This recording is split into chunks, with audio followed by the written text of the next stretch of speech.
bienvenidos una vez más a su programa favorito, Vagabundeando. Yo soy Fernanda Albarrán. Y yo soy Viviana Gil y estoy segura que ustedes están ansiosos por conocer un lugar más de la Ciudad de México lleno de historia y de tradición. Así que comencemos con este viaje y a vagar se ha dicho.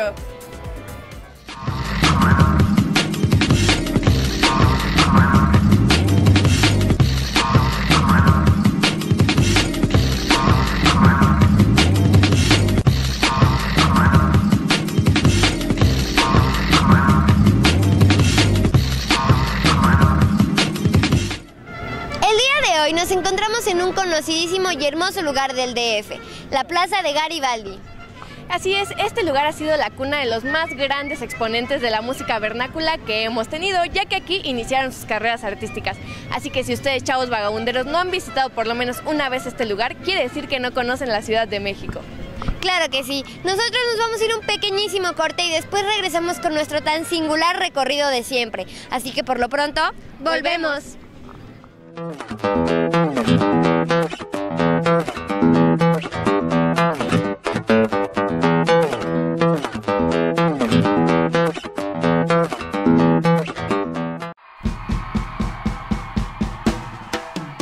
Los seres humanos, sin música, no podemos vivir.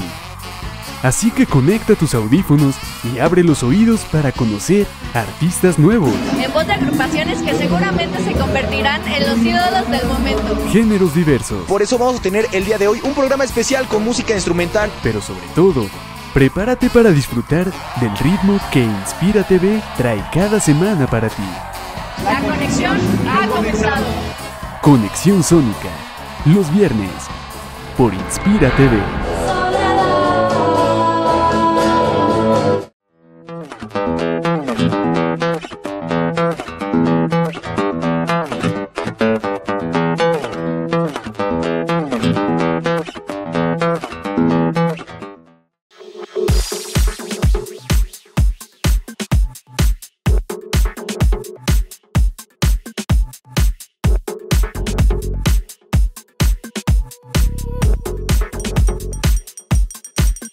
Como se los comentábamos un poco antes, nos encontramos en la Plaza de Garibaldi, famosa por los mariachis que se reúnen aquí, siempre vestidos con su atuendo típico y cargando sus instrumentos musicales. Te comento, amiga, que este sitio por muchos años ha sido el lugar de elección para conseguir un mariachi, el cual acompaña una serenata, toque y cante, ya sea en una fiesta de quinceañera, en algún cumpleaños, una noche mexicana o en cualquier otro festejo. Así es, Vivi, pero vamos a platicarles un poco de la historia de este magnífico lugar. Les comento que hacia 1923 en la vieja Plaza de Garibaldi, que estaba rodeada de vecindades, habían pequeños comercios, un mercado, un expendio de pulque y una cantina legendaria, llamada El Tenampa, propiedad de Juan Hernández Ibarra, comerciante originario del pueblo de Colula, Jalisco.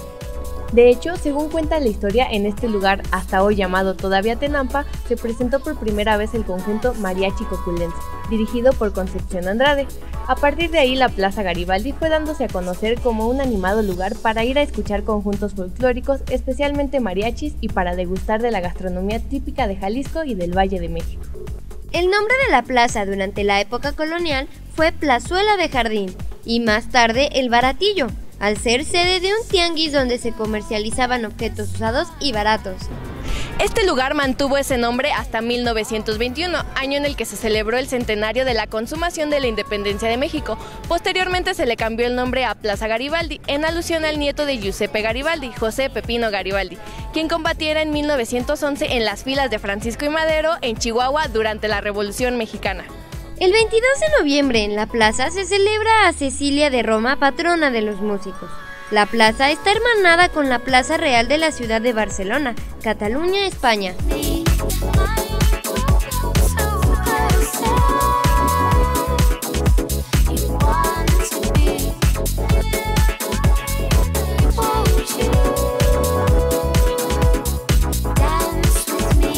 A finales del 2010, como parte de los trabajos de regeneración urbana de la Plaza Garibaldi en el centro histórico de la Ciudad de México, se edificó el Museo del Tequila y el Mezcal, MUTEM. El MUTEM es una nueva construcción que establece un contraste en su entorno, ya que tiene una llamativa estructura en cristal translúcido, además de pencas de maguey en su decoración, planta de donde se extrae el tequila. De hecho, el Museo del Tequila y el Mezcal cuenta con varias secciones y en la planta baja se encuentra el acceso hacia la Plaza Garibaldi y hacia la entrada del museo. También podemos encontrar una tienda donde venden tequilas y mezcal de todo nuestro país y por supuesto artesanías típicas de México. El primer nivel está dedicado a un conjunto de plataformas interactivas, en las que los visitantes pueden ver videos sobre las distintas clases de agaves y las regiones en las que se cultivan, así como las características de su producción. Aquí destaca la exposición de unas 400 botellas de distintos tipos de mezcal y tequila, de diversas formas y colores, entre ellas una que data de 1820 de la Casa José Cuervo. Bueno, nos encontramos dentro del Motem con Cristian Mejía, quien nos va a dar una pequeña introducción y un tour en el museo. Entonces, antes de empezar, nos gustaría preguntarte, ¿por qué un museo dedicado al tequila y al mezcal? El tequila y al mezcal, porque pues aquí en Garibaldi no tenemos esa cultura entre el tequila y el mezcal, no saben, más que nada eso se encuentra más en Jalisco. Y el dedicado aquí pues para que sepa la gente en qué consiste el tequila, en qué consiste el mezcal y la diferencia entre ellos dos. Bueno, y ahora que estamos viendo las vitrinas con botellas de tequila y mezcal, ¿nos podrías explicar cuántos tipos hay de cada uno del tequila y del mezcal? Hay 2000 marcas de tequilas, tequilas y 600 marcas de mezcales. Encontramos como las diferentes marcas que son Tres Toños, tenemos tequila Mate, tequila José Cuervo, que fue uno de los primeros iniciadores en 1775, se llamaba antes vino mezcal de tequila. Tenemos ya después el Herradura, Sauza, que ya son los más reconocidos. También tenemos el Orendain y el Siete Leguas, que también eran una de las marcas más reconocidas aquí en México y también en el extranjero.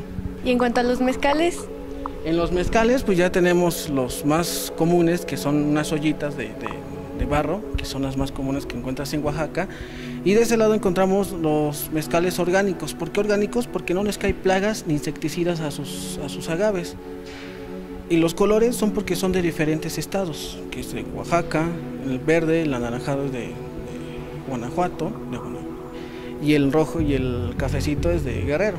¿y cuál es el que se caracteriza por ser el más vendido en el mundo o el más conocido? Esos son uno de los más conocidos porque traen, que son la nauyaca, el tlacuache, el murciélago, esos son uno de los más reconocidos. Vemos también más adelante los que traen la pechuga de pollo o traen el gusanito adentro, o los que son más reconocidos en Oaxaca, que se llaman los recuerdos de Oaxaca. Estoy viendo ahorita el de machos, que es el que trae el gusanito adentro. Sí, es el de machos el que trae el gusanito adentro.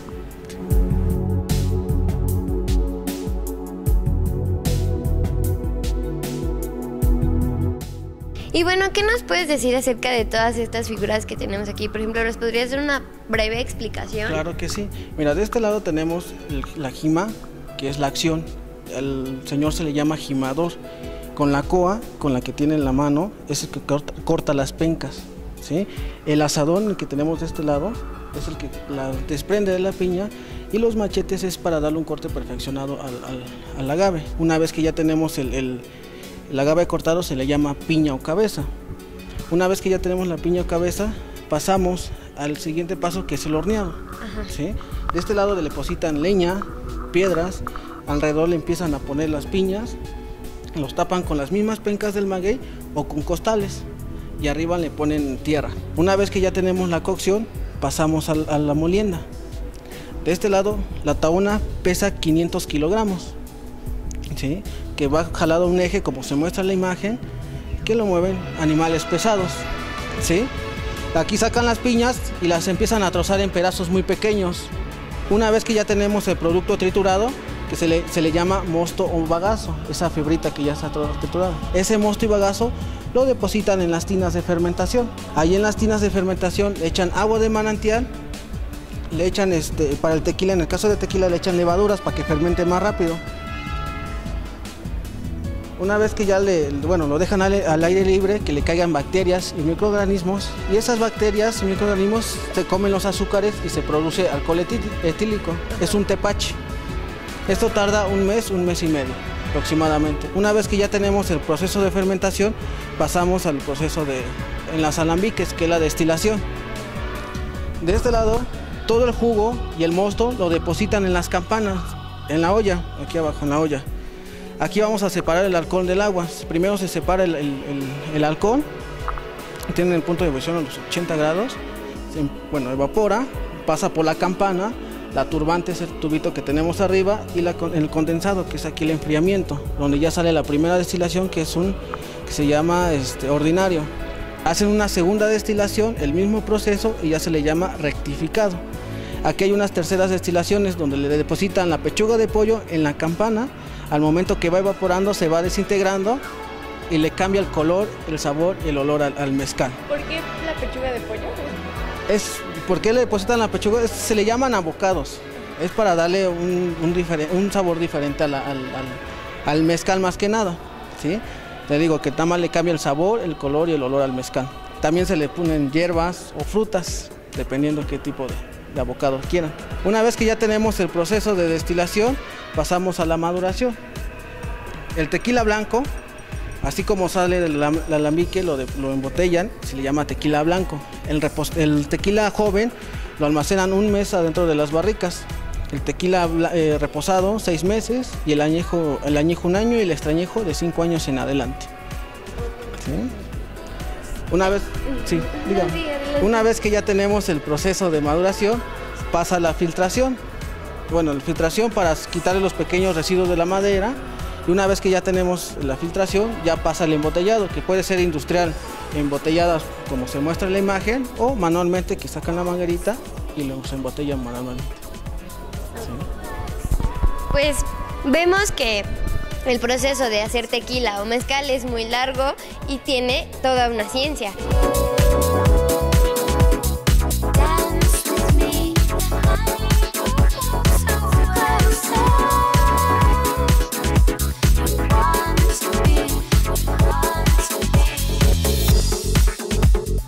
Cristian, muchas gracias por este recorrido y esta explicación muy enriquecedora para todos nosotros, pero ¿nos puedes decir qué eventos se aproximan para el museo? Claro que sí, el 8 de este mes de febrero tenemos la inauguración de la visita de Pedro Infante, del 8 al 28 de febrero.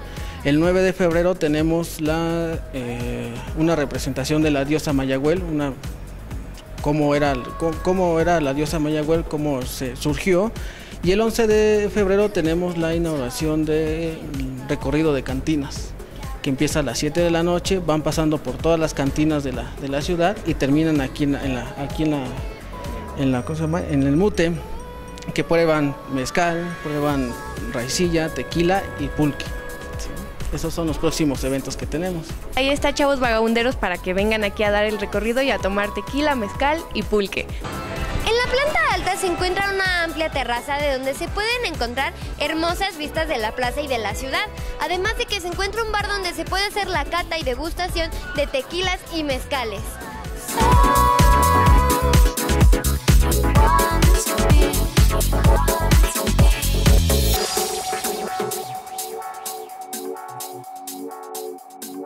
Chavos, ya estamos de regreso y nos encontramos con el gerente Edgar García, gerente del restaurante de aquí del museo, el Tequila y el Mezcal. Hola, mucho gusto, muchas gracias por otorgarnos esta entrevista y quiero que me digas qué día se inauguró este restaurante. Ok, bueno, antes que nada, bienvenidos al restaurante La Cata dentro del Museo del Tequila y el Mezcal. Bueno, la fecha de inauguración fue en diciembre del 2010. El día 20, más o menos, fue la fecha en la que se inauguró. ¿Qué tipo de platillos y bebidas nos ofrece la cata? Mira, principalmente lo que tratamos aquí de promover es el tequila y el mezcal. Igual vendemos algunos otros destilados como whisky, como vodka, no sé, ron. Y la carta es de tipo mexicano, es alta cocina mexicana. Manejamos comida regional de diferentes estados de la República Mexicana, así lo más típico y lo más rico de la República. ¿Cuáles son los costos de estas bebidas? Mira, pues depende de precios, ¿verdad? Así tenemos tequilas desde 40 pesos hasta tequilas de 350 pesos la copa. Y todo está muy accesible aquí. Sí, la verdad es que sí, también la carta es muy accesible. Los platillos, pues los invitamos a que prueben la comida de aquí. Nos gustaría que invitaras a nuestros amigos diciéndoles los horarios y los días de la función del bar. Sí, mira, claro que sí. Nuestro horario aquí en el restaurante es domingo, lunes y miércoles de las 11 de la mañana a las 10 de la noche. Y luego jueves, viernes y sábado de las 11 a las 2:30 de la mañana. Y los días martes cerramos el restaurante. Muchas gracias, Edgar, nos encantó que nos hubieras dado esta información acerca del bar y pues continuamos.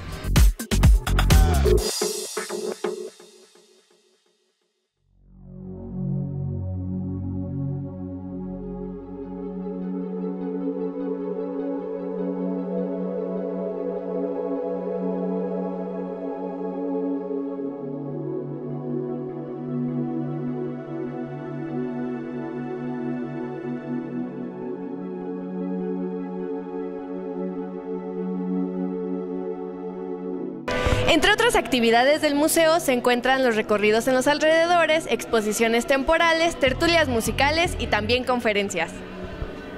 Esta plaza musical es de renombre mundial y como ya decíamos es de donde se reúnen los mariachis para brindar su música a quien la quiera oír y pagar. Además de que no son tan caros, un rincón donde en verdad se puede pasar una grata experiencia.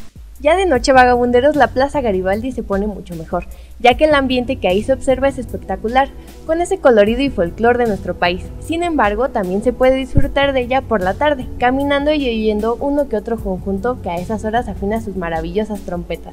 En verdad, un gran espectáculo con el que uno se la pasa súper bien. También, vagabunderos, hay muchas cantinas alrededor de la plaza. Algunas de estas tienen espectáculos y los agentes turísticos están al tanto de todos ellos. Y su trabajo consiste en conseguirles las entradas como si fuera uno de los tantos tours que se pueden realizar en la Ciudad de México.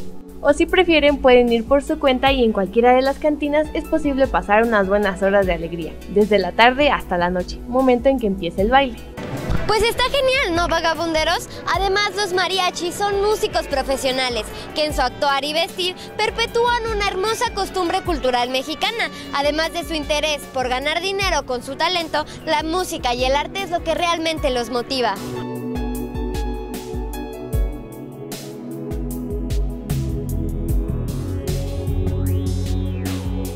Por otra parte, muchos mariachis dedican sus melodías a nuestra bella guadalupana. Muchos señalan que a los turistas les puede parecer que el traje de mariachi forma parte del vestuario de un montaje teatral y que se instalan en la plaza para entretener al turista a cambio de una tarifa. Sin lugar a dudas, esta tradición mexicana es una de las más arraigadas de nuestro pueblo mexicano, la cual Fer ha logrado sobrevivir a tanta imposición cultural a lo largo de su historia. Los mariachis acompañan no solo las celebraciones patrias de los mexicanos, sino también las festividades religiosas como demostración de fe y de respeto. Aunque, como ya se los mencionábamos, el nombre de la plaza es en honor a José Garibaldi, quien luchó por la independencia de México. El protagonismo pleno de esta plaza lo tienen los músicos, por lo que se les erigió ahí un monumento como símbolo de su presencia permanente.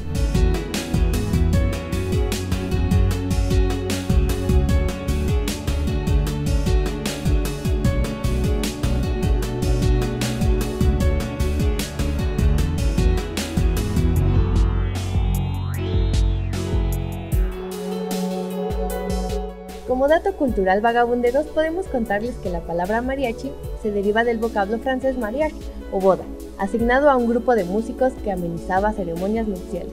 Según cuenta la leyenda, el primer mariachi que llega a la Ciudad de México es en 1905, el cual se establece en el barrio que antiguamente se le conocía como Santa Cecilia, patrona de los músicos.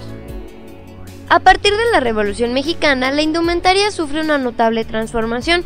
El atuendo adopta el traje de charro o vaquero mexicano, exclusivo de la clase alta, compuesto de botines o botas a los tobillos, sombrero de charro, moño o corbata larga, chaleco, pantalones ajustados sin bolsillos traseros, correa ancha y botonaduras brillantes a un costado de los pantalones. Sin duda, el estar aquí nos remonta a los años en los que estuvieron tocando Pedro Infante, Javier Solís o Vicente Fernández aquí en los inicios de su carrera, antes de que fueran descubiertos gracias a su enorme talento. Claro que sí, nosotros nos vamos a ir a un pequeño corte comercial, pero ustedes no dejen de venir porque cuando vengan se van a llenar de mágicas tradiciones. Así que por lo pronto, ¡volvemos!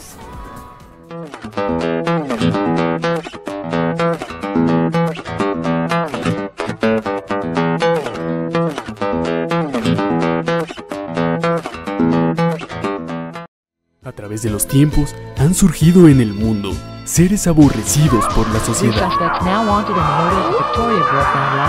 psicópatas que disfrutan de mutilar, violar y hasta comerse a sus víctimas.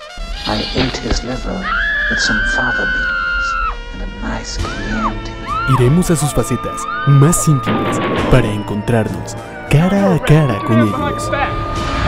Killer Files. Asesinatos en serie. ¿Cómo y por qué los perpetraron? Miércoles, episodios quincenales por Inspira TV.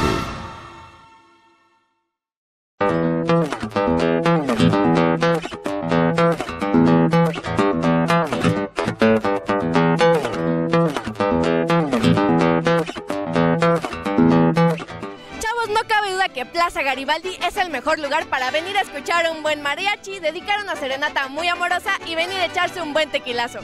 Claro que sí, pero recuerden que todo con medida y nada con exceso. Y así que ustedes no dejen de venir porque se van a divertir mucho en este bello lugar.